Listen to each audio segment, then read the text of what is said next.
여보세요. 한민재 교육생 어머니인데요. 오늘 외출 나온다고 했는데 왜 명단에 없다는 거죠? 죄송합니다. 현재 의무실에서 격리 중입니다. 장염 의심 증세가 있어서요. 장염이요? 어제까지만 해도 멀쩡했는데. 그럼 면회라도 할 수 있을까요? 격리 중이라 불가능합니다. 감염 위험이 있어서요. 뭔가 이상했습니다. 20년 넘게 현장에서 일한 제 직감이 울렸거든요. 며칠 전 그날 밤 연기하우스에서 대체 무슨 일이 벌어진 걸까요? 저는 최은주입니다. 국립소방연구원에서 화재 조사관으로 일하고 있죠. 오늘은 토요일 아침 아들 민재를 만나러 소방학교 정문 앞에 왔습니다. 컵홀더에는 코코아 2잔이 들어있어요. 민재가 어릴 때부터 좋아했던 단맛이거든요. 민재는 소방학교 교육생입니다. 22살이죠. 제가 현장 소방관이었을 때부터 우리 집안은 소방관 집안이었어요. 하지만 민재는 늘 특혜받는 걸 싫어했습니다. 엄마 덕분에 쉽게 들어온 줄 알까봐 싫다고 하더군요. 그래서 더 열심히 했고 더 꼼꼼했죠. 정문 앞에서 기다리면서 주변을 둘러봤습니다. 화재 조사관의 직업병이에요. 늘 주변을 관찰하게 되거든요. 위병소를 지나가는 교관의 코트가 눈에 들어왔어요. 소매 부분에 그을음이 묻어 있고 어깨 쪽에 긁힌 자국이 있었습니다. 연기 훈련을 했나 봐요. 훈련동 앞을 지날 때 안내판이 보였습니다. 연기하우스 안전수칙이라고 적힌 표지판인데 모서리 부분이 일부 떨어져 나가 있더군요. 관리가 소홀한 것 같았어요. 현장에서 20년 넘게 일해본 사람으로서 이런 작은 것들이 큰 사고로 이어질 수 있다는 걸 알고 있습니다. 민재 어머님이시죠. 위병소에서 나온 교관이 저를 불렀어요. 네, 맞습니다. 면회 왔는데요. 죄송합니다. 오늘 외출자 명단에 한민재 교육생이 없네요. 어떻게 된 일이죠? 어제까지만 해도 오늘 나온다고 했는데요. 교관은 잠시 머뭇거리더니 말했습니다. 현재 의무실에서 격리 중입니다. 장염 의심 증세가 있어서요. 뭔가 이상했어요. 민재가 어제 전화할 때는 멀쩡했거든요. 더구나 장염이라면 왜 갑자기 어젯밤에 연락도 없이 외출이 취소됐을까요? 그럼 면회라도 할 수 있을까요? 격리 중이라 불가능합니다. 감염 위험이 있어서요. 교관의 대답이 너무 기계적이었어요.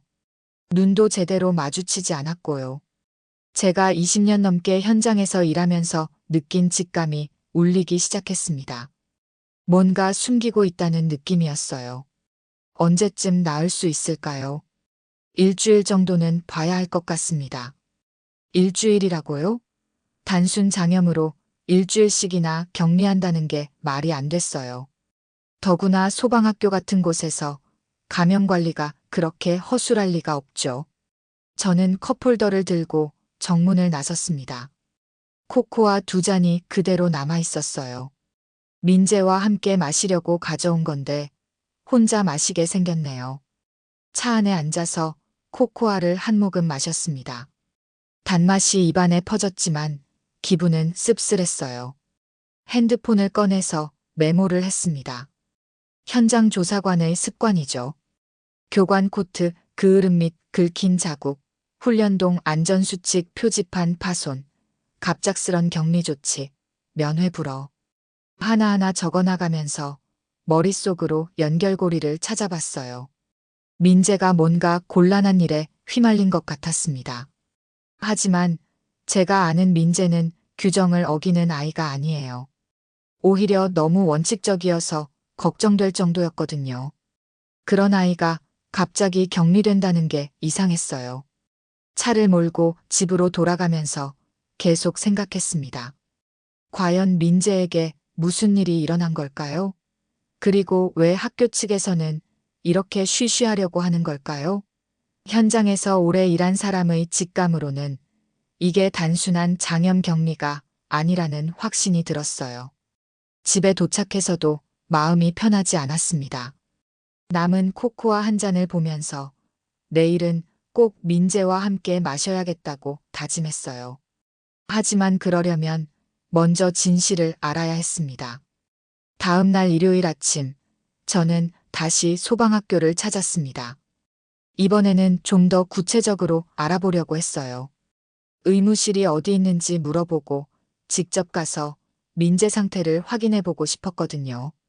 의무실 면회는 절대 불가능합니다. 당직 교관의 대답이었어요. 어제와는 다른 사람이었는데 똑같은 말을 하더군요. 마치 미리 연습한 것처럼요. 그럼 담당 의사 선생님과 통화라도 할 수 있을까요? 아이 어머니로서 상태가 궁금해서요. 주말이라 의료진이 없습니다. 월요일에 다시 오세요. 하지만 저는 포기하지 않았어요. 소방학교 주변을 천천히 돌아보기 시작했습니다. 화재 조사관의 눈으로 말이죠. 건물 구조, 출입구, CCTV 위치, 그리고 사람들의 동선을 파악했어요. 훈련동 뒤편을 지날 때 흥미로운 걸 발견했습니다. 출입 기록지가 게시판에 붙어 있었는데 며칠 전 날짜 부분에 서명이 누락된 칸들이 있었어요. 특히 야간 시간대에 공백이 많았습니다. 정상적인 관리라면 이런 일이 있을 수 없죠. 점심시간쯤 되니까 교육생들이 식당으로 향하는 모습이 보였어요. 혹시 민재와 아는 사이인 아이들이 있을까 해서 멀리서 지켜봤습니다. 그런데 이상한 점을 발견했어요. 평소 민재와 친하다던 한태수라는 선배 교육생이 다른 아이들과 뭔가 조심스럽게 이야기하고 있었어요. 저는 가까이 다가가서 들어봤습니다. 민재는 정말 억울해요. 규정대로 했는데. 쉿, 조용히 해. 교관들이 들으면 어떡해. 하지만 그날 밤에 분명히 그만해. 우리까지 곤란해질 수 있어. 대화가 끊겼어요. 제가 다가오는 걸 보고 입을 다물어 버린 거죠. 하지만 충분히 들었습니다. 그날 밤이라는 표현, 규정대로 했다는 말, 그리고 억울하다는 표현까지. 민재가 뭔가 옳은 일을 했는데 오히려 처벌받고 있다는 느낌이 강해졌어요. 더구나 다른 교육생들까지 입을 다물고 있다는 건 상당히 조직적으로 은폐하려는 의도가 있다는 뜻이었어요. 오후에는 학교 주변 상가를 돌아봤습니다. 혹시 교직원들이 자주 가는 곳이 있나 싶어서요. 작은 분식집에서 커피를 마시면서 기다렸어요.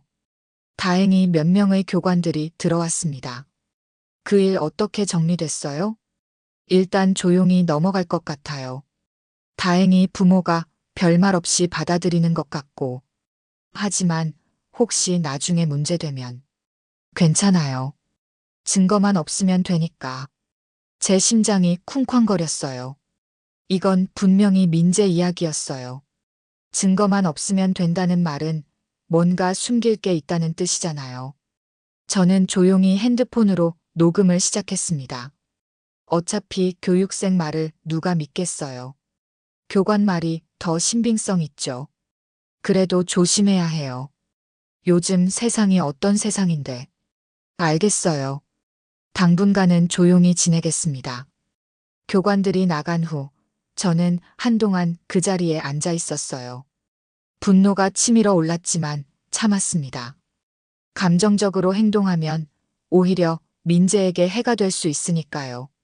집으로 돌아가는 길에 민재에게 전화를 걸어봤어요. 혹시 받을까 해서요. 고객님이 전화를 받을 수 없습니다. 전화기가 꺼져 있거나 압수당한 것 같았어요. 이제 확신이 섰습니다. 민재는 분명히 억울한 일을 당하고 있고 학교 측에서는 조직적으로 은폐하려 하고 있다는 것을요. 그날 밤 저는 잠을 이룰 수 없었습니다. 현장에서 동료를 잃었을 때의 그 무력감이 다시 올라왔어요. 그때도 안전수칙을 무시한 상급자 때문이었거든요. 이번에는 제 아들이 똑같은 상황에 처해 있다는 생각에 가슴이 답답했어요. 하지만 이번에는 다를 거라고 다짐했습니다. 제가 그냥 엄마가 아니라 국립소방연구원의 화재 조사관이니까요. 진실을 밝혀내는 게 제 일이거든요. 민재를 지키는 것도 중요하지만 이런 일이 다시 일어나지 않도록 하는 것도 제 책임이라고 생각했어요. 월요일 아침, 저는 일찍 출근해서 소방학교 관련 자료들을 찾아봤습니다. 연기하우스 훈련 매뉴얼, 안전수칙, 사고 대응 절차까지 모든 걸 검토했어요. 그 과정에서 며칠 전 있었던 야간 훈련에 대한 보고서를 발견했습니다. 보고서는 너무 간단했어요. 정상 훈련 완료라고만 적혀 있었죠. 하지만 제가 현장에서 겪어본 경험으로는 이렇게 간단한 보고서일 리가 없었어요. 특히 교육생이 격리될 정도의 상황이라면 더욱 그렇죠. 저는 소방학교에 연락을 걸어서 공식적인 면담을 요청했습니다. 이번에는 국립소방연구원 조사관 신분으로요. 안전사고 예방 차원에서 최근 훈련 현황을 점검하고 싶습니다. 갑작스럽게 무슨 정례 점검입니다. 거부하실 이유는 없으시죠? 상대방이 당황하는 기색이 느껴졌어요. 하지만 공식적인 요청을 거절할 수는 없었을 거예요. 오후에 소방학교를 방문했습니다. 이번에는 조사관 배지를 목에 걸고 가서요. 평소 민재 어머니로만 봤던 교직원들의 시선이 달라졌어요. 훈련동을 둘러보면서 연기하우스를 자세히 살펴봤습니다. 내부 구조, 연기 배출 시스템, 비상 레버 위치까지 모든 걸 확인했어요. 그리고 며칠 전 그날 밤에 무슨 일이 있었는지 추정해봤습니다. 연기하우스는 실제 화재 상황을 체험하는 훈련시설이에요. 인공 연기를 가득 채워서 시야를 거의 차단한 상태에서 탈출 훈련을 하는 거죠.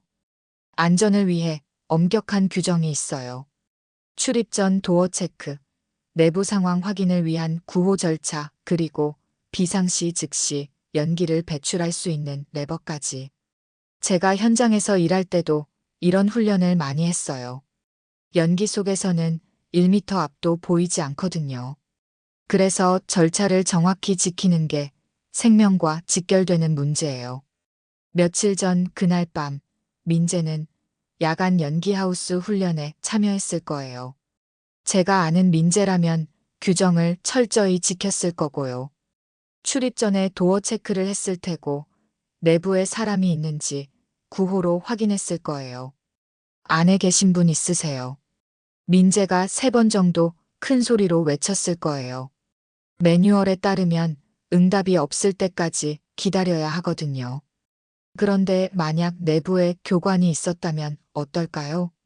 더구나 그 교관이 규정을 무시하고 응답하지 않았다면요. 민재는 열감지기로 내부 온도를 확인했을 거예요. 이상 수치가 나왔다면 즉시 비상배출 레버를 작동시켰을 테고요.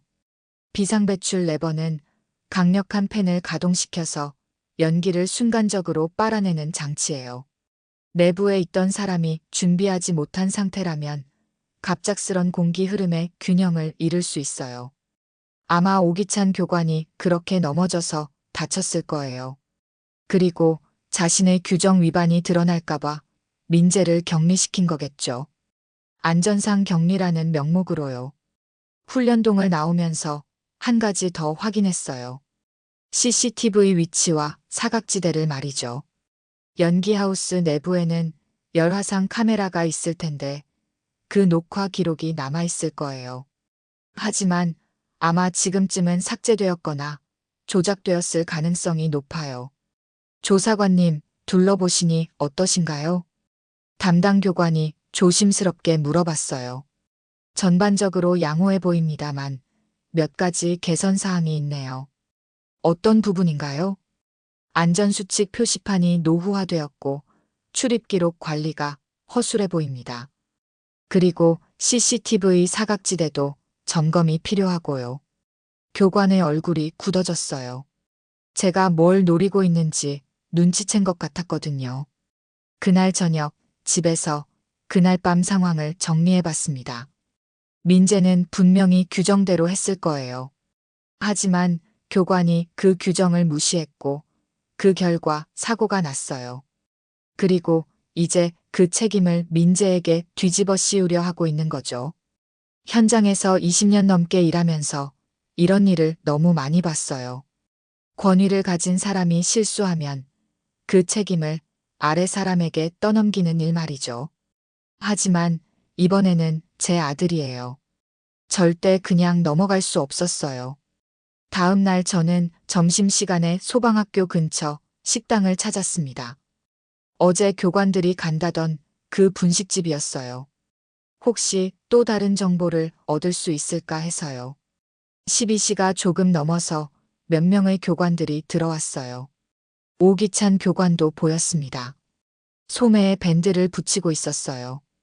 아마 그날 밤 다친 상처 때문일 거예요. 저는 구석 테이블에 앉아서 비빔밥을 주문했습니다. 가만히 귀 기울이면서 교관들의 대화를 들어봤어요. 오늘 국립소방연구원에서 누가 왔다던데요? 화재 조사관이라고 하더군요. 안전점검 차 왔다고. 갑자기 왜? 뭔가 눈치챈 건 아니겠죠? 오기찬 교관이 낮은 목소리로 대답했어요. 별거 아니에요. 정례점검이라고 하니까 그냥 둘러보게 했어요. 하지만 만약에라도 괜찮다고 했잖아요. SD카드만 없었어도 깔끔했는데 제 손이 젓가락을 쥔 채로 굳어졌어요. SD카드라고 했나요? 아마 SD카드를 말하는 것 같았어요. 정리 다 됐죠? 당연하죠. 엘자 락커 정리했다고 했잖아요. 엘자 락커요? 엘자 모양 락커 있잖아요. 거기에 보관해뒀던 것들. 제가 더 집중해서 들어봤는데 목소리가 갑자기 작아졌어요. 다른 손님이 들어와서 분위기가 바뀐 거죠. 하지만 충분히 들었습니다.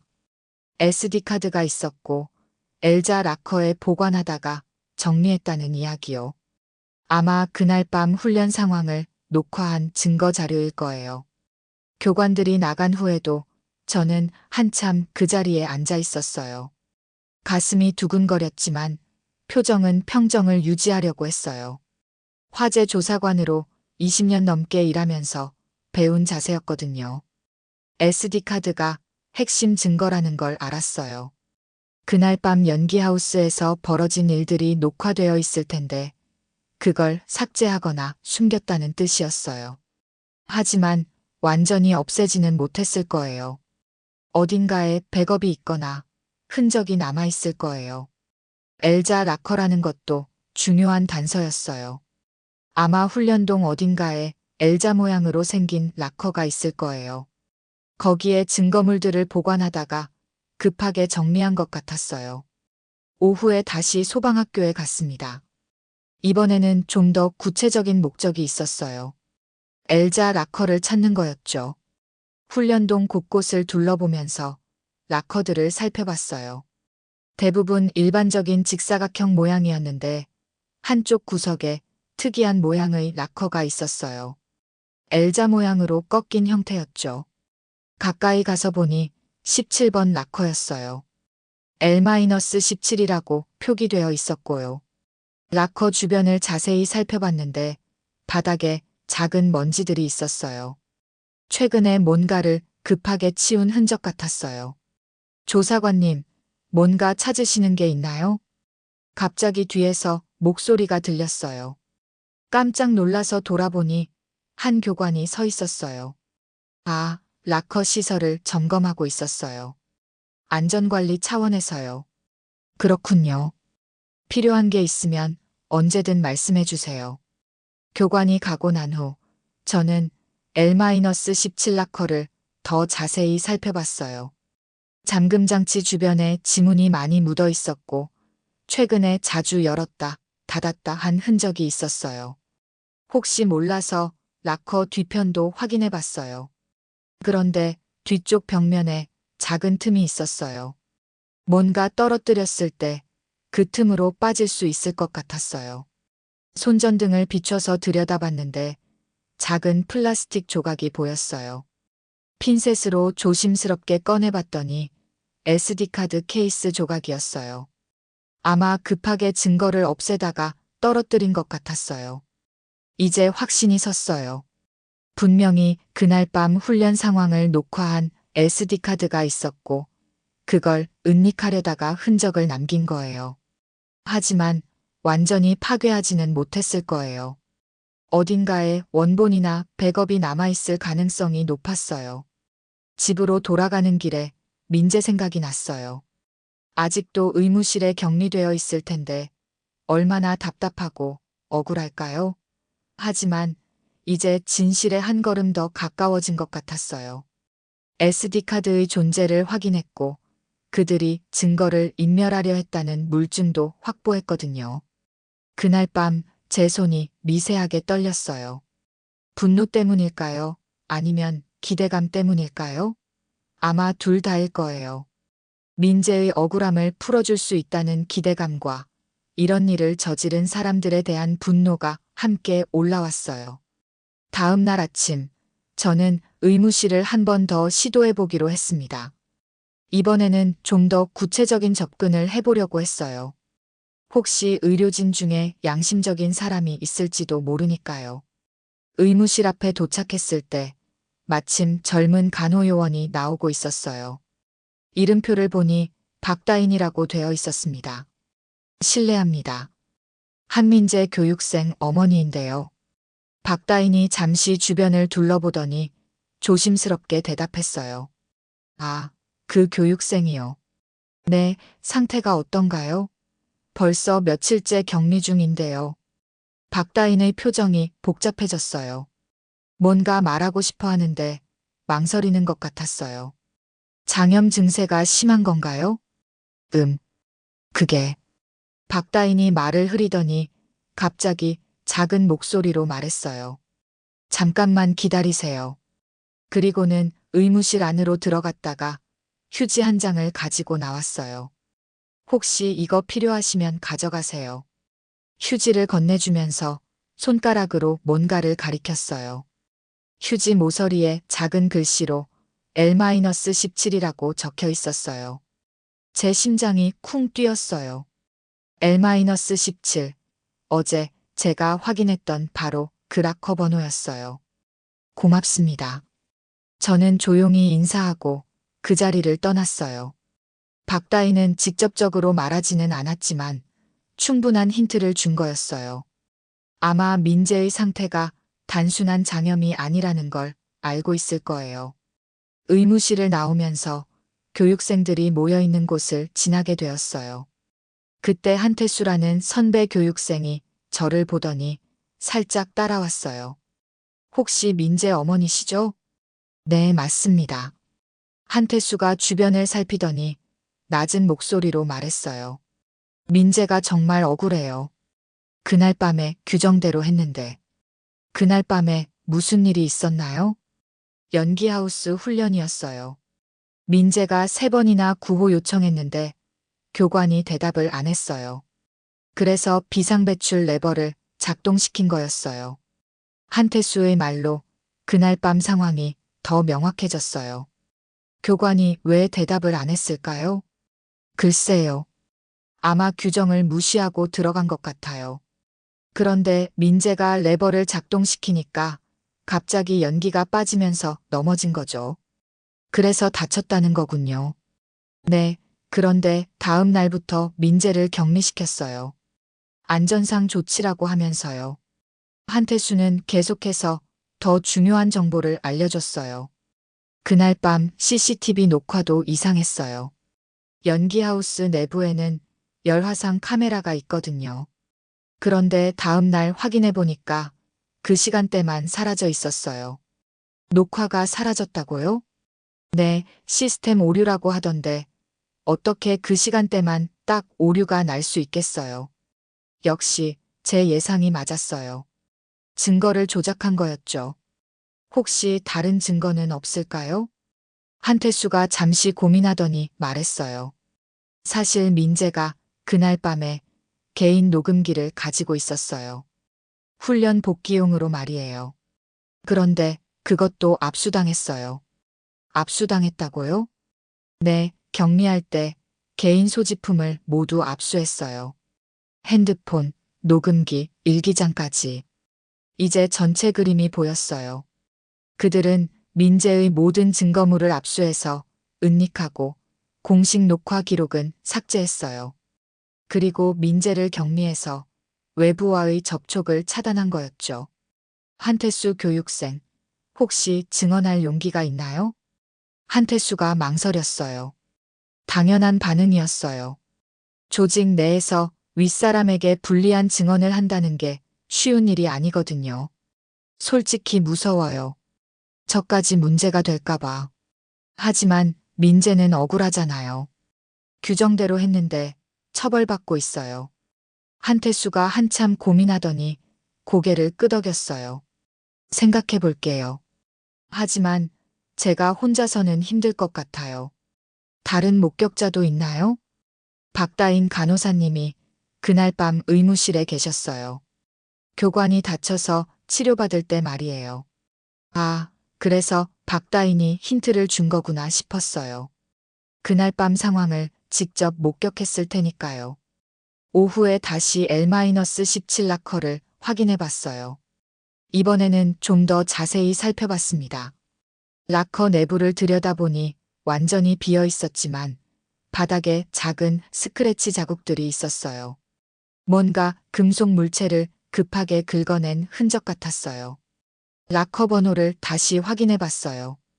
L-17. 박다인이 휴지에 적어준 바로 그 번호였어요. 분명히 여기에 SD카드나 다른 증거물들이 있었을 거예요. 하지만 포기하지 않았어요. 현장 조사관으로 일하면서 배운 게 있어요. 증거는 완전히 사라지지 않는다는 것이죠. 어딘가에 흔적이 남아있기 마련이에요. 그날 저녁 집에서 모든 정보를 정리해 봤어요. 그날 밤 오기찬 교관이 규정을 위반했고 민재가 올바른 절차를 따랐어요. 하지만 교관이 다치자 민재에게 책임을 뒤집어 씌우려 하고 있어요. 증거는 은닉하고 목격자들은 입을 막고 있고요. 하지만 이제 내부에서 도움을 줄 사람들을 찾았어요. 박다인과 한태수 같은 양심적인 사람들이 있다는 게 희망적이었어요. 비록 두려워하고 있지만 진실을 밝혀야 한다는 마음은 있는 것 같았거든요. 내일은 좀 더 적극적으로 나서야겠다고 생각했어요. 이제 충분한 정황 증거를 확보했으니 공식적인 조사를 시작할 때가 된 것 같았어요. 다음 날 아침, 저는 평상시와 다른 옷을 입었습니다. 정장에 국립소방연구원 조사관 배지를 목에 걸었어요. 오늘은 민재의 엄마가 아니라 화재 조사관으로서 공식 업무를 수행할 예정이었거든요. 소방학교에 도착해서 교무과에 직접 찾아갔어요. 국립소방연구원 화재조사관 최은주입니다. 긴급 현장 조사 및 청문 절차를 시작하겠습니다. 교무과장이 당황한 표정을 지었어요. 갑자기 무슨 말씀이신지. 며칠 전 야간 연기하우스 훈련 중 안전사고가 발생했고 이와 관련하여 증거인멸 및 은폐 의혹이 제기되었습니다. 저는 미리 준비한 공문서를 내밀었어요. 정식 조사 권한을 위임받은 문서였죠. 즉시 관련자 소집 및 현장 보존 조치를 명령합니다. 출입 기록, 방제 로그, 의무 기록, 그리고 모든 영상 자료의 임의 삭제나 변조를 금지합니다. 교무과장의 얼굴이 창백해졌어요. 아마 이런 상황을 예상하지 못했을 거예요. 조사관님. 정말 큰 문제가 있는 건가요? 그건 조사해봐야 알 수 있는 일입니다. 일단 관련자들을 회의실에 소집해 주세요. 30분 후 회의실에 사람들이 모였어요. 오기찬 교관, 교무과장, 그리고 몇 명의 간부들이었죠. 모두들 긴장한 표정이었어요. 저는 조사관 배지를 테이블에 탁 놓았습니다. 지금부터 공식 청문을 시작하겠습니다. 모든 발언은 기록되며 허위 진술 시 관련 법령에 따라 처벌받을 수 있음을 알려드립니다. 회의실의 공기가 완전히 바뀌었어요. 아까까지 저를 무시하던 시선들이 경직되었죠. 먼저 며칠 전 야간 연기하우스 훈련에 대해 보고해 주세요. 오기찬 교관이 떨리는 목소리로 대답했어요. 정상적인 훈련이었습니다. 특별한 문제는 없었고. 그럼 왜 한민재 교육생이 격리되었나요? 안전상 조치였습니다. 장염 의심 증세가 있어서. 저는 미리 준비한 자료를 꺼냈어요.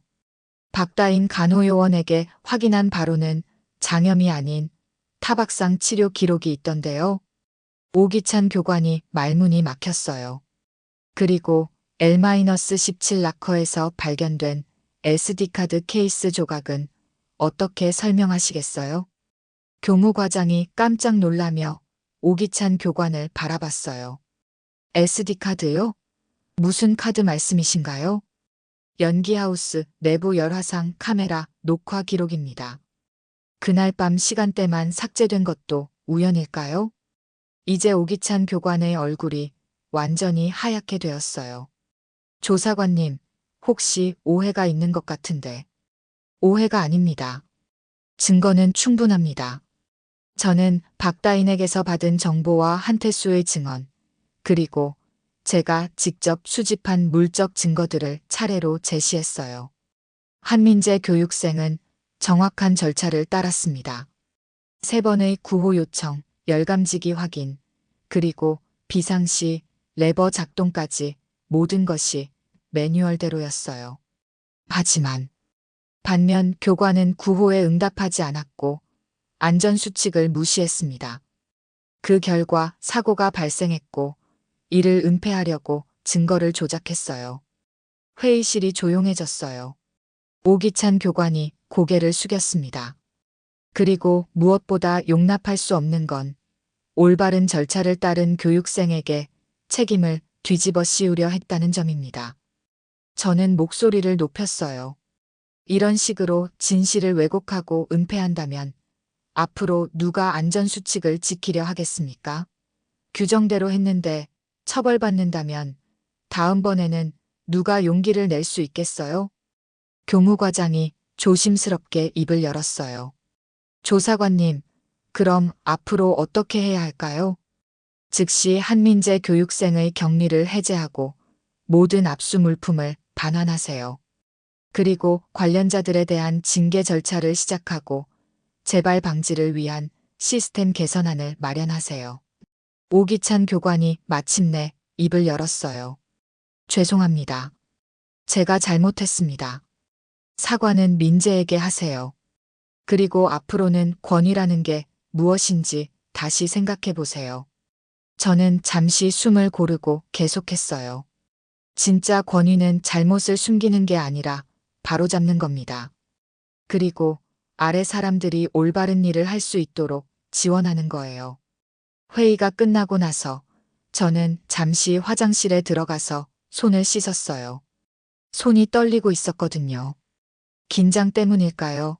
아니면 흥분 때문일까요? 거울 속 제 모습을 봤어요. 평소의 민재 엄마가 아니라 화재 조사관 최은주였어요. 20년 넘게 현장에서 쌓은 경험과 권위를 제대로 사용한 순간이었죠. 이제 민재를 만날 수 있을 거예요. 그리고 억울함을 풀어줄 수 있을 거고요. 하지만 더 중요한 건 이런 일이 다시 일어나지 않도록 시스템을 바꾸는 일이었어요. 오후 2시 정식 청문회가 시작되었습니다. 소방학교 대회의실에 관련자들이 모두 모였어요. 저는 조사관으로서 청문회를 주재했고 증인들을 차례로 불러들였습니다. 첫 번째 증인은 민재였어요. 며칠 만에 보는 아들의 모습에 가슴이 아팠지만 감정을 억누르고 조사관의 자세를 유지했어요. 한민재 교육생, 며칠 전 야간 연기하우스 훈련에 대해 상세히 진술해 주세요. 민재가 또렷한 목소리로 대답했어요. 3월 15일 밤 9시경 연기하우스 훈련에 참여했습니다. 출입 전 안전수칙에 따라 도어 체크를 실시했고 내부 상황 확인을 위해 구호를 요청했습니다. 구호 요청은 몇 번 했나요? 3번 했습니다. 안에 계신 분 있으세요라고 큰 소리로 외쳤는데 대답이 없었어요. 그 다음은 어떻게 했나요? 열감지기로 내부 온도를 확인했습니다. 그런데 이상 수치가 나왔어요. 평상시보다 온도가 높았고 열원 반응이 있었거든요. 민재의 진술은 정확했어요. 매뉴얼에 따른 완벽한 절차였죠. 그래서 어떤 조치를 취했나요? 비상 상황으로 판단하고 비상 배출 레버를 작동시켰습니다. 내부에 화재나 다른 위험이 있을 수 있다고 생각했거든요. 레버를 작동시킨 후에는 어떤 일이 일어났나요? 민재가 잠시 망설이더니 대답했어요. 연기가 급격히 배출되면서 내부에서 무언가 넘어지는 소리가 났어요. 그리고 교관님이 나오셨는데 닫혀 계셨어요. 오기찬 교관이 자리에서 몸을 움츠렸어요. 그날 이후 어떤 일이 있었나요? 다음 날부터 격리되었습니다. 안전상 조치라고 했는데 핸드폰과 개인 소지품도 모두 압수당했어요. 두 번째 증인은 한태수였어요. 처음에는 망설이더니 용기를 내서 증언했습니다. 저는 그날 밤 연기하우스 근처에 있었습니다. 민재가 구호 요청하는 소리를 분명히 들었어요. 몇 번 들었나요? 3번요. 목소리가 컸거든요. 그런데 내부에서 아무 대답이 없었어요. 교관이 내부에 있다는 걸 알고 있었나요? 한태수가 고개를 끄덕였어요. 네, 오기찬 교관님이 먼저 들어가시는 걸 봤어요. 그런데 출입 기록에 서명을 안 하시고 들어가셨어요. 이 증언으로 오기찬 교관의 규정 위반이 확실해졌어요. 세 번째 증인은 박다인 간호요원이었어요. 그는 조심스럽게 하지만 정확하게 증언했습니다. 그날 밤 오기찬 교관님이 의무실에 오셨어요. 어깨와 팔에 타박상이 있으셔서 치료해드렸습니다. 장염 환자 치료 기록은 없나요? 네, 없습니다. 한민재 교육생은 장염 증세가 아니었어요. 박다인의 증언으로 격리 명분도 거짓임이 드러났어요. 이제 물적 증거를 제시할 차례였습니다. 저는 며칠 전 L-17 락커에서 발견한 SD카드 케이스 조각을 보여줬어요. 이 조각은 어디서 나온 건가요? 오기찬 교관이 말문이 막혔어요. 그때 박다인이 조심스럽게 손을 들었어요. 실은 제가 아는 게 있어요. 말씀해 보세요. 그날 밤 교관님이 치료받으실 때 주머니에서 SD카드를 꺼내시는 걸 봤어요. 연기하우스 녹화 기록이라고 하시면서요. 그 카드는 어떻게 됐나요? 다음 날 아침에 급하게 찾으러 오셨어요. 그런데 못 찾겠다고 하시더군요. 이때 한태수가 또 증언했어요. 저도 봤어요. 교관님들이 L-17 락커 주변에서 뭔가 찾고 계시는 거요. 모든 퍼즐이 맞춰졌어요. 오기찬 교관이 그날 밤 녹화 기록을 가져왔는데 급하게 숨기려다가 분실한 거였어요. 혹시 그 카드가 아직 어딘가에 있을까요? 박다인이 망설이더니 말했어요. 실은 제가 우연히 주웠어요. 의무실 바닥에 떨어져 있더라고요. 그리고는 주머니에서 작은 SD카드를 꺼냈어요. 증거인멸을 방지하려고 보관하고 있었어요. 회의실에 긴장감이 감돌았어요. 드디어 결정적 증거가 나타난 거였거든요. SD카드를 노트북에 연결해서 재생했습니다. 열화상 카메라로 촬영된 연기하우스 내부 영상이었어요. 화면에는 오기찬 교관이 혼자 내부에 있는 모습이 보였고 민재의 구호 소리도 녹음되어 있었어요. 안에 계신 분 있으세요? 민재의 목소리가 3번 들렸지만 오기찬 교관은 대답하지 않았어요.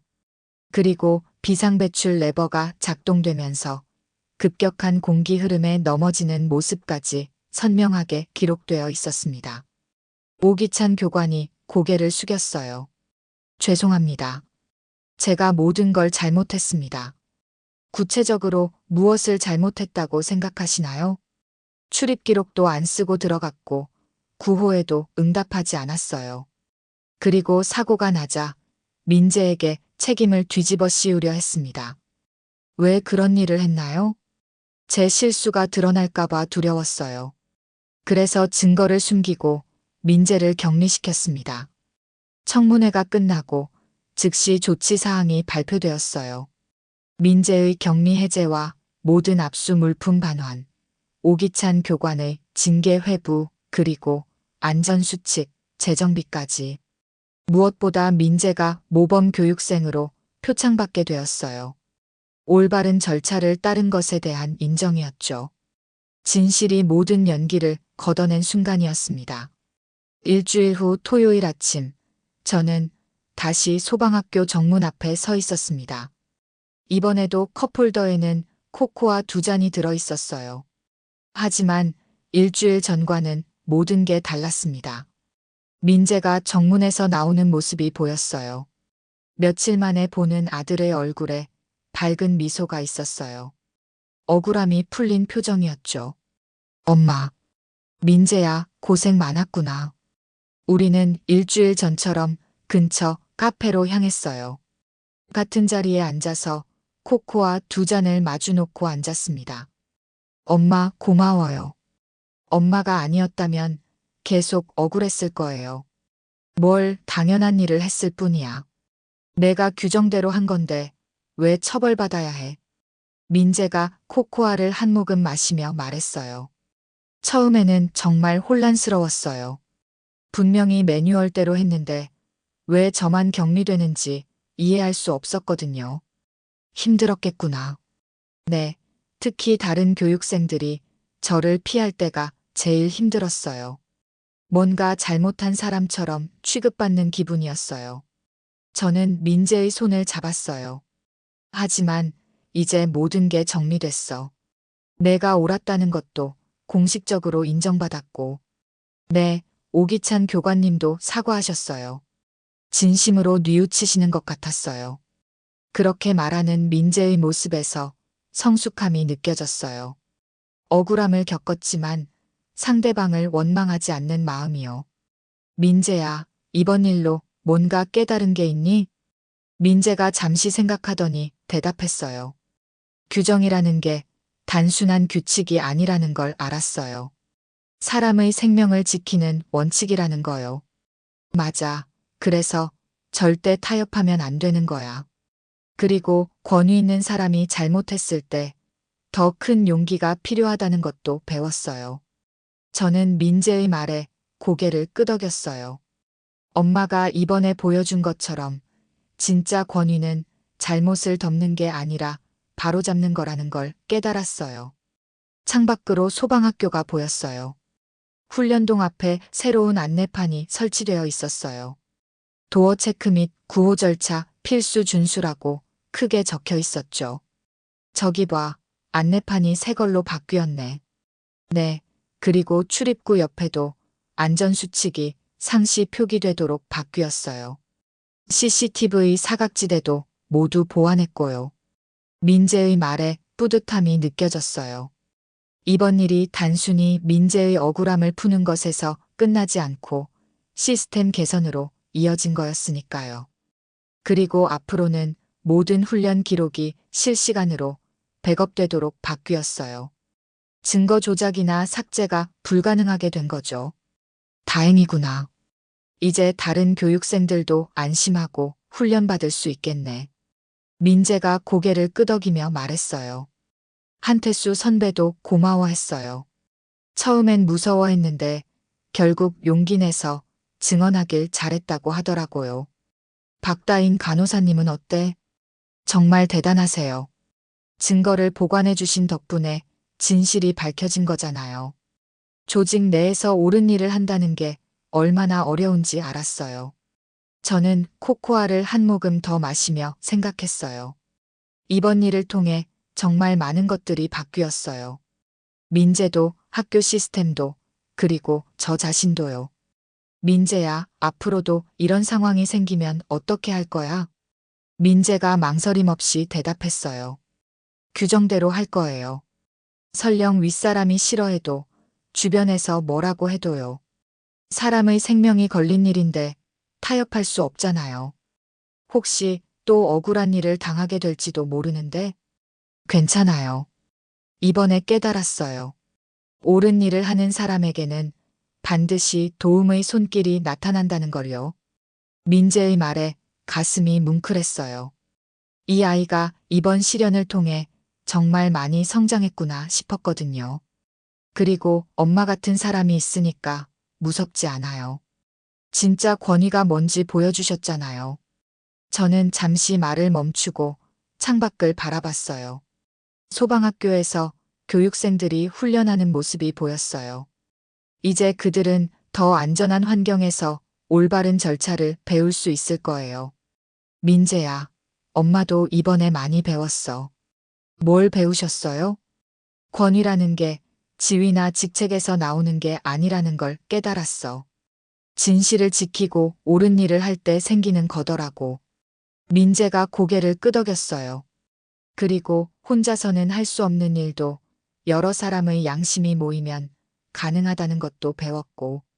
박다인 간호사님이나 한태수 선배처럼요. 맞아. 작은 용기들이 모여서 큰 변화를 만든 거야. 우리는 한동안 조용히 코코아를 마셨어요. 단맛이 입안에 퍼지면서 마음도 따뜻해졌습니다. 엄마, 앞으로도 이런 일이 생기면 엄마가 도와주실 거죠? 물론이야. 하지만 내가 먼저 옳은 일을 해야 해. 그래야 엄마도 당당하게 도울 수 있거든. 알겠어요. 앞으로도 규정대로, 원칙대로 살겠어요. 카페를 나서면서 저는 다시 한번 소방학교를 바라봤어요. 이제 이곳은 예전과 다른 곳이 되었어요. 규정 위에 정의는 없고 정의가 규정을 바로 세우는 곳으로요. 규정 위의 정의는 없다. 정의가 규정을 바로 세울 뿐이다. 저는 마음속으로 이 말을 되뇌었어요. 이번 일을 통해 확신하게 된 신념이었거든요. 차에 타면서 민재가 말했어요. 엄마, 다음 주에도 코코아 가져오실 거죠? 당연하지. 우리의 약속이잖아. 좋아요. 이제는 마음 편하게 마실 수 있을 것 같아요. 차를 출발시키면서 저는 백미러로 소방학교를 마지막으로 바라봤어요. 새로 달린 안내판이 햇빛에 반짝이고 있었어요. 도어 체크 및 구호 절차 필수 준수라는 글씨가 선명했습니다. 이제 다른 교육생들도 민재처럼 규정을 지켰을 때 보호받을 수 있을 거예요. 그리고 권위 있는 사람들도 그 권위를 올바르게 사용해야 한다는 걸 배웠을 거고요. 집으로 가는 길에 라디오에서 뉴스가 나왔어요. 어느 회사에서 내부 고발자를 보호하는 제도를 강화했다는 내용이었어요. 우리 사회 곳곳에서 정의를 세우려는 노력들이 일어나고 있다는 생각이 들었어요. 민재가 창밖을 보며 말했어요. 엄마, 저도 나중에 엄마처럼 될 수 있을까요? 옳은 일을 위해 용기 낼 수 있는 사람으로요. 당연히 될 수 있어. 이미 그 첫걸음을 내딛었잖아. 규정대로 했던 그날 밤의 말이야. 저는 민재의 손을 꽉 잡았어요. 이 아이가 앞으로 어떤 어려움을 만나더라도 올바른 길을 걸어갈 거라는 확신이 들었거든요. 다음 토요일에도 우리는 코코아 2잔을 마시며 이야기를 나눌 거예요. 하지만 이제는 억울함이 아니라 희망에 대해 이야기할 수 있을 겁니다. 그리고 언젠가 민재도 누군가의 정의를 지켜주는 사람이 될 거예요. 연기는 모두 거쳤고 진실이 환하게 빛나고 있었습니다.